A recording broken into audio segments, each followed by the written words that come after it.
Hi there, and welcome back to my channel. I hope you'll stick around today and paint this vintage geranium teacup with me. Today I'm using my size 6 and size 3 Intuition round brushes by Artegria. I have my Sonnet and SeimiArt watercolors. I have my watercolor palette handy, and I'm using B Paper Company's 300 GSM watercolor paper. I've cut one of their 9 by 11 sheets down to this 2 by 3 size, perfect for a little gift tag. I also have 2 jars of water, one for rinsing my dirty brush and one for actual painting, and my clean cloth for dabbing any mistakes or puddles. Let's get started. Okay, so the first thing I'm going to do is I've already outlined my teacup here, and I'm just going to go around the outside of this with water and just a tiny little border here that I'll leave blank, and then just kind of give this whole paper a wash of water. And then I'm going to make just a very particular and careful outline of the cup. And I'm going to go ahead and go into the inside of the cup. I had drawn the back there, but I am just going to go ahead and go inside of it. I'm going to go around this handle. If you're painting this or something like it and you're doing a wet on wet technique such as this, if you're using something that you've penciled, it's a really good idea to position yourself where you can use your light source to see the shininess of your water. That is the only way I can do a piece like this, where if I really need to be careful about that outline, I can see it. And so just as carefully as I could, I did that. And then I'm going to use my, I think this is my raw sienna. I just kind of want this little vintagey feel. So I'm going to go around this, and I want to work kind of quickly so that I don't have any harsh, defined lines for this background color. I want to blend quickly. I'm using this tiny little card. I can't remember how big these are. I'll measure it and then I'll make sure I have it in my details and in the description. But I think it's seems like it might be a 2 by 3. So it's tiny. And they're so great because they're so quick. I mean, I guess, unless you're really making some, deliberate and very extremely detailed painting with one. But when I do them, I'm usually just kind of kicking it out pretty quickly, and it's one of the reasons I really love them. I love working with these little tiny ones. I haven't done very many in a while, and I'll tell you why. I think the biggest reason is because it's difficult for me to record and do these because I get so crowded.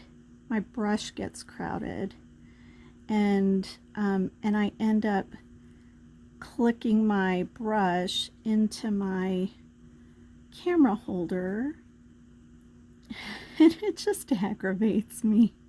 I just, it doesn't matter very much, honestly, but I worry that it is distracting. Now, I don't know if you can tell, but I've got a little hair or fiber in here, and so that's what I was working on, trying to push out. And I got it. Yay. That sometimes happens. No worries. Okay.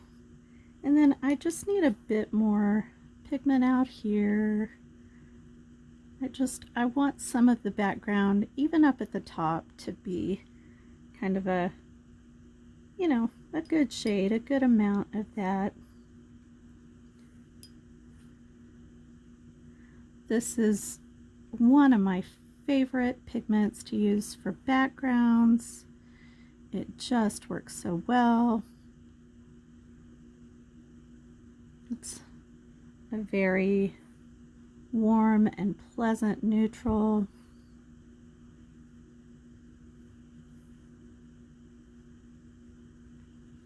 And then just kind of in here a bit.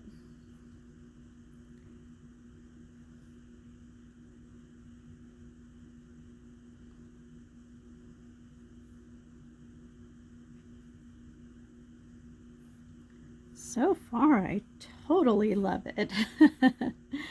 What is not to love? Okay, and being careful above this rim of this teacup to just kind of dot that in. I want to do that so that I don't end up with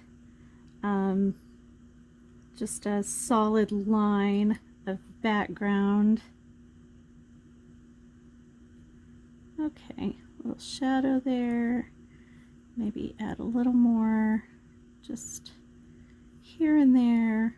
Just would like a little more depth to this.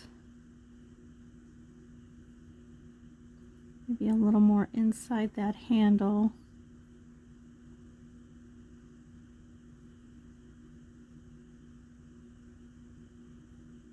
And I am using my size 6 brush for this, but when I do my florals, I for sure intend to switch that to my size 3. Okay, just a little more, just a little. Just because I had this that's a bit deeper, and I'd like some more of that out here too.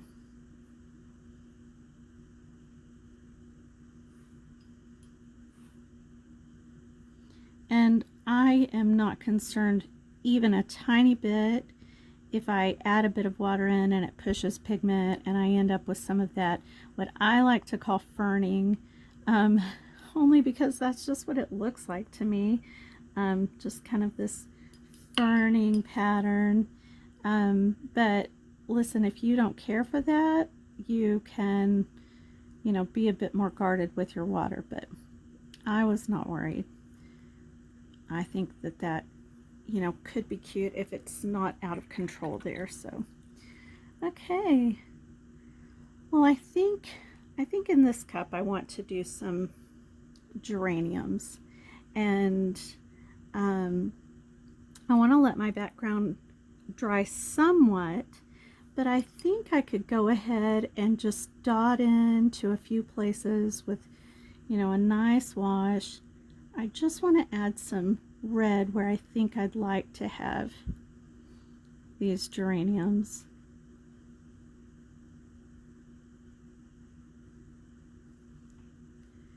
Cute. We'll just let that kind of go and, you know, see what that does. Maybe one over here, one down there, and what about one right out there? Just a little one, just kind of in the background there. And so that'll kind of provide just some background texture for that. Also want to go in with some greens. Do the same kind of thing, just to give some background kind of some fill, I think. And I'm not trying to be precise now. These are kind of looking kind of dry, and that's okay. I think actually that worked real well. It's drier than I had anticipated, but it's really okay.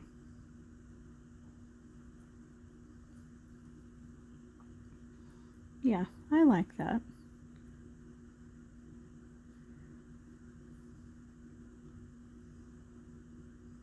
And then I'm going to go ahead and just get some of these stem kind of things in here. I'm kind of surprised it's dry enough that those are not just going super crazy, but they're not, so okay, like it.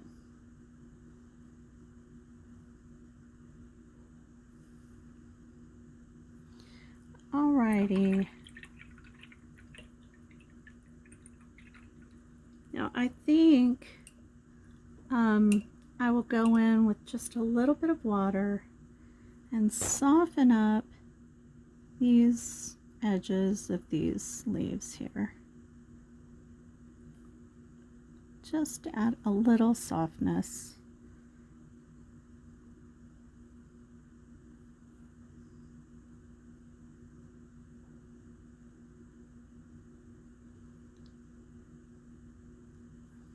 And how about we go out there with a little something.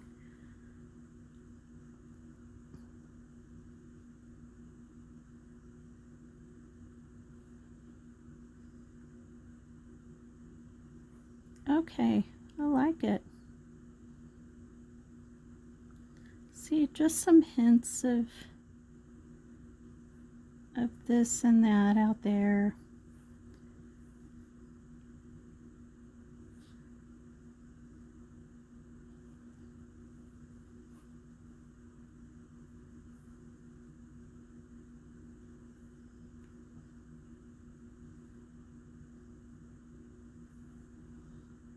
Okay, I like that really well.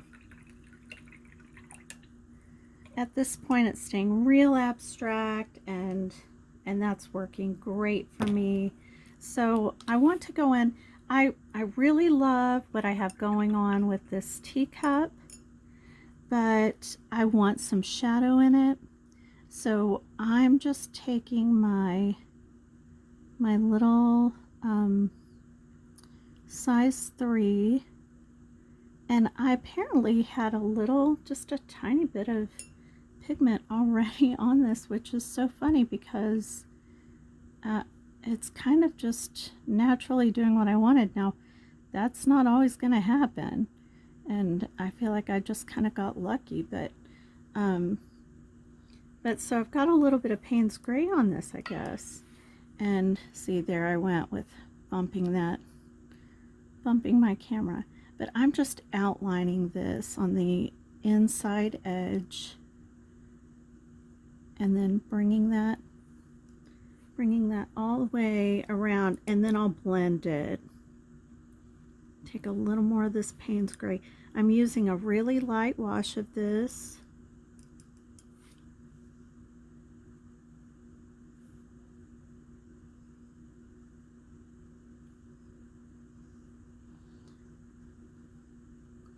And when I go to fill this with water, I'm just going to blend it. Use my size 6, and just make sure this brush is really clean. And then I brushed along the side of my jar, brushed the excess water off, but I want to start on this side and then just kind of paint over to where I have this pigment, and then just blend that in.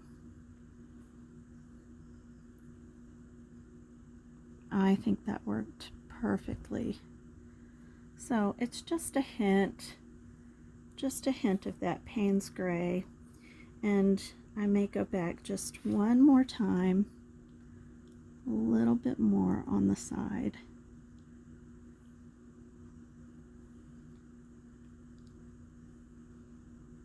And then all the way across, a little bit down here, a little bit. And that kind of bled into my background. And, you know, probably not a huge deal, but dab that away. And then I'll take a little bit of water.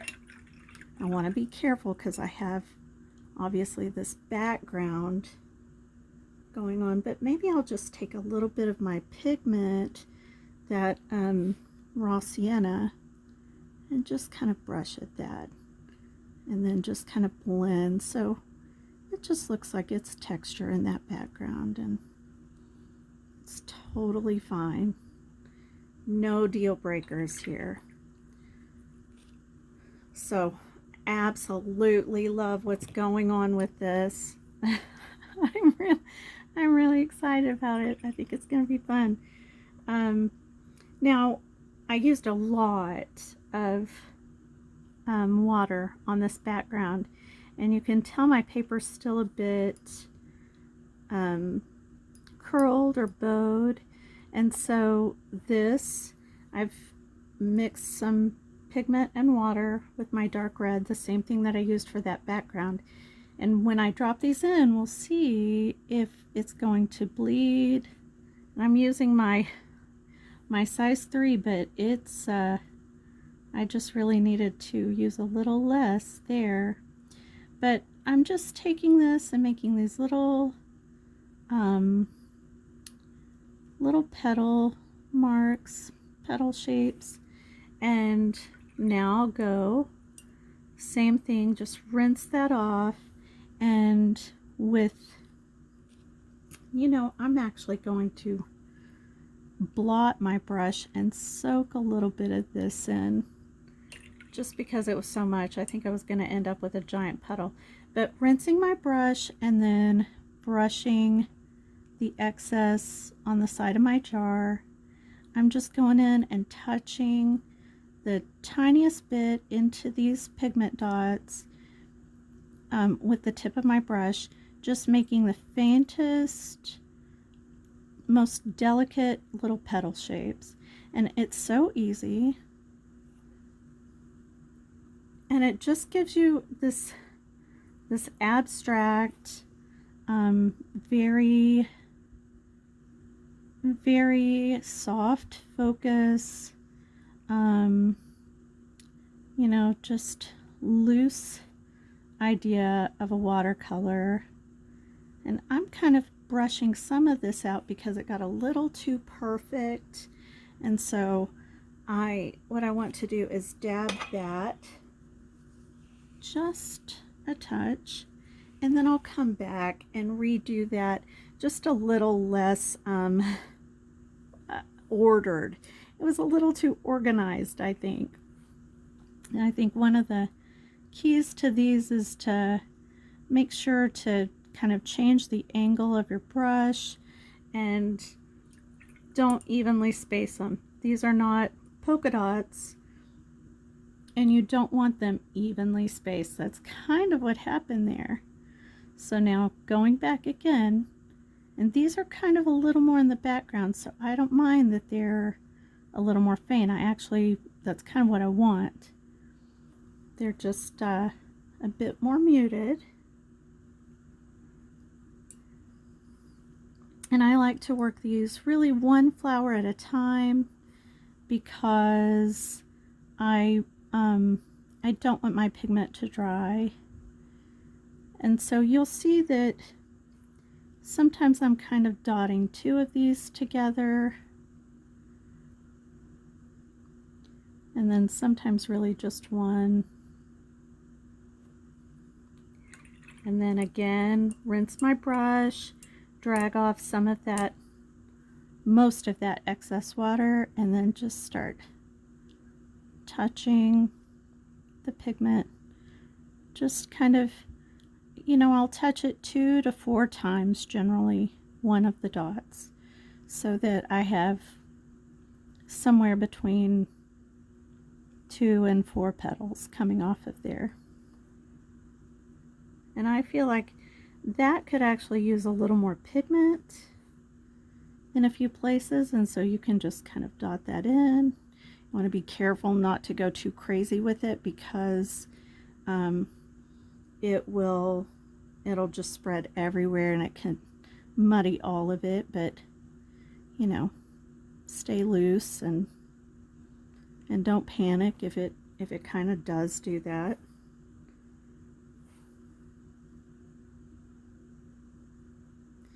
And then just more of these dots, more of these little petals.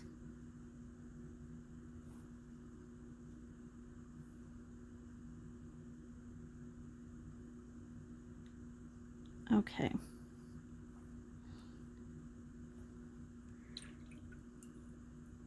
So just repeating this over and over, and you know, not worrying about how these are going to turn out, or you know, whether they're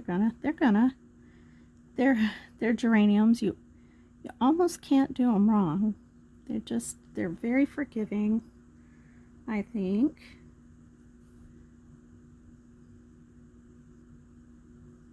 Okay, and I am definitely happier with this little redo over there. Just a little bit of rework.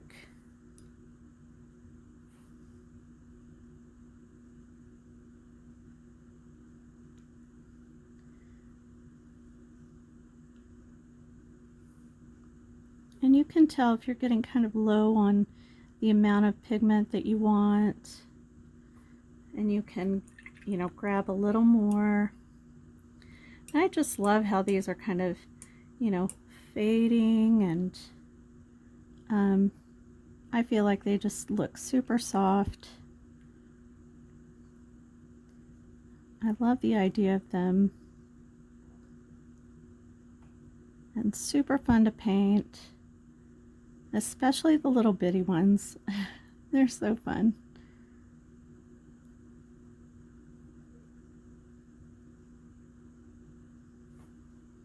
Cute. I think we might need a little more pigment up here. Just being kind of careful. I'm just dotting that in. And then let's take a few dots up here.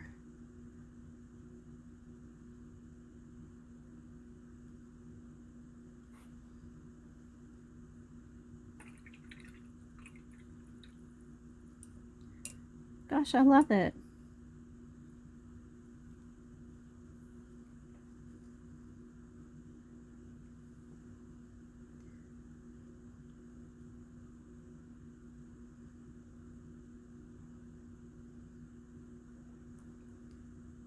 These are really just so much fun to paint.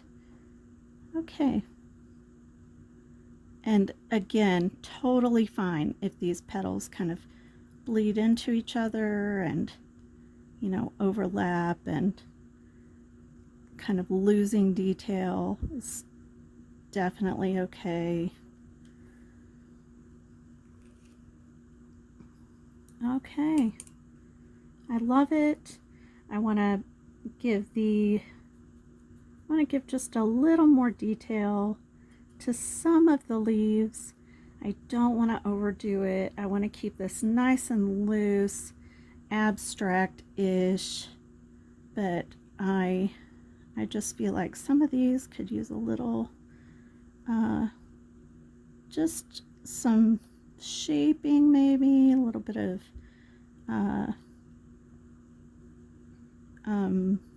shadow.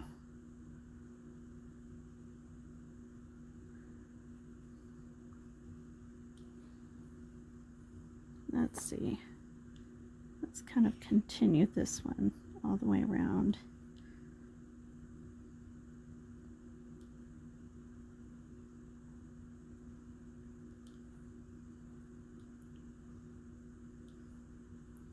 Yeah, I like it. That's working.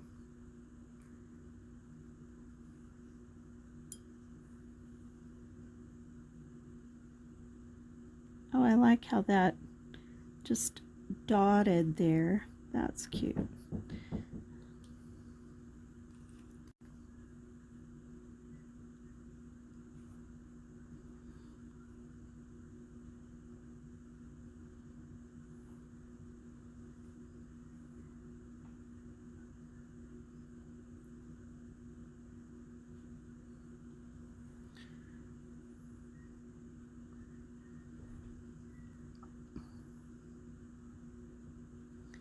I am so happy with that. Ordinarily, I can be less than thrilled with my geranium leaves, and it definitely helps. I'm sure that this is a bit more abstract, but in any case, I'm really loving it.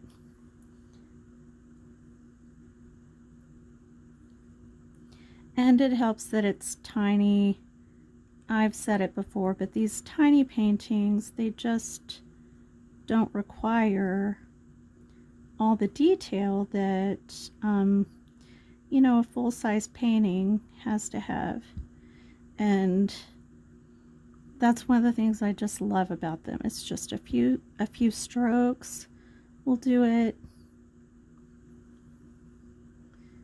Here I'm putting in some of these little stems.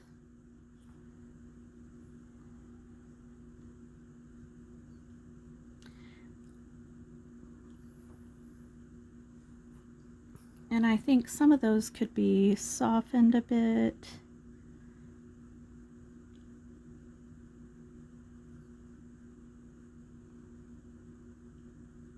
You do not need a stem everywhere that you see flowers. You just don't.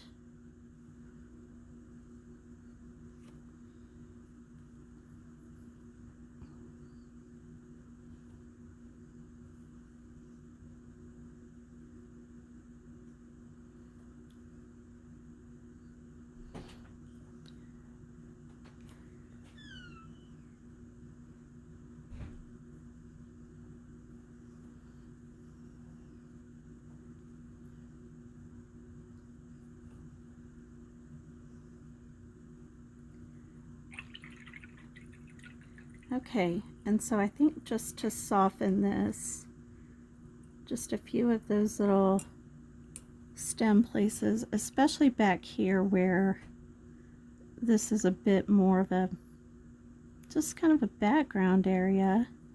I just want to really soften those. So just a little bit of water and just kind of touching that to those. And really, honestly, maybe they all need a little softening.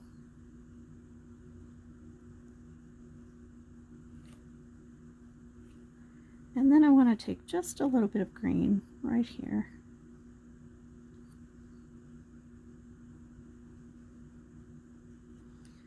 I like it.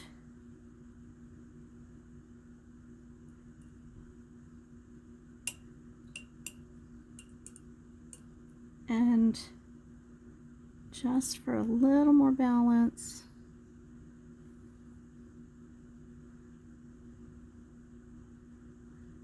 just a little more up here.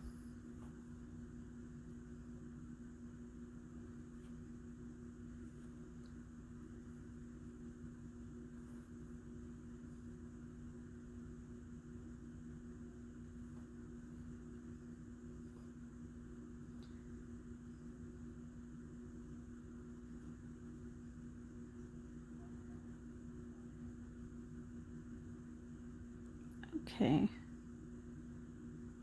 I definitely like it.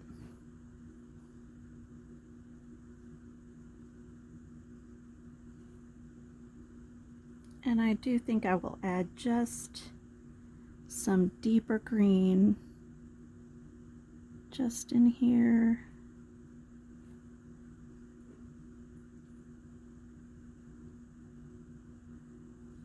And then just some little dots of green here and there in the background, just tiny.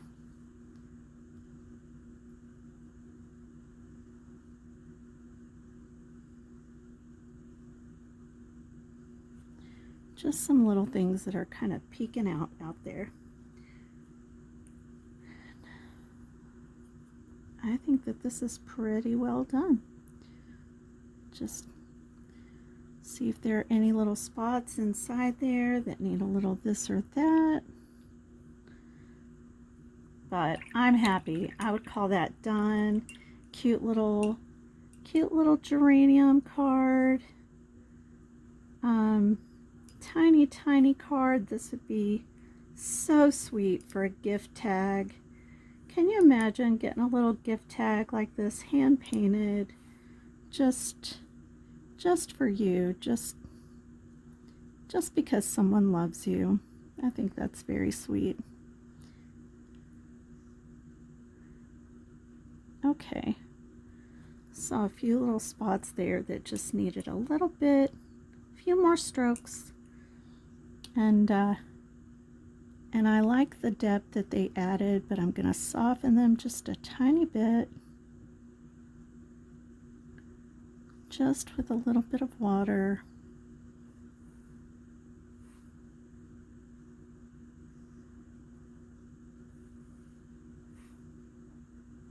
So sweet. Such a sweet little card. Oh yeah, I wanted to go ahead and share one last thing that I did to finish this up.